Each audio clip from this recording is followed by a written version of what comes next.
Là, on parle de répression de l'action associative et on a documenté ça, on a objectivé ça en allant chercher des cas concrets et notamment en administrant la preuve qu'il y avait une relation entre une prise de position politique d'une association et une sanction. C'est surtout ça qui a été important. On voit que des départements déjà bien colorés, puisqu'en fait, plus le département est foncé, plus on nous a remonté des atteintes ou des entraves ou des pressions sur les 6 derniers mois. Il y a d'abord eu une restriction des moyens financiers des associations, beaucoup après la crise des subprimes, en fait, à partir des années 2010, etc.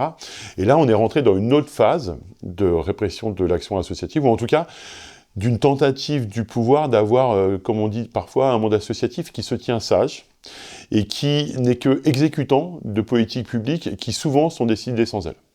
Les préfectures, leur prérogative principale, c'est l'ordre public. Leur enjeu principal, c'est un enjeu sécuritaire.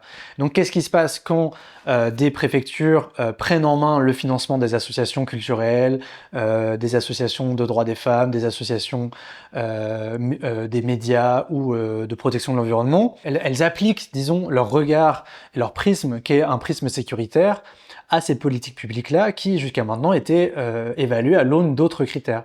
Donc ça, c'est ce qu'en sciences politiques, on appelle la sécuritisation. Quand on a un marteau, on a le réflexe de voir tous les problèmes en forme de clous. Voilà. Si on confie au ministère de l'Intérieur l'analyse de problématiques dans le secteur culturel, écologique, etc., on ne va pas du tout avoir le même traitement que quand c'était auprès du Premier ministre et d'un point de vue interministériel. Et je pense que ça explique beaucoup en fait, de choses sur le virage autoritaire qu'on est en train de vivre.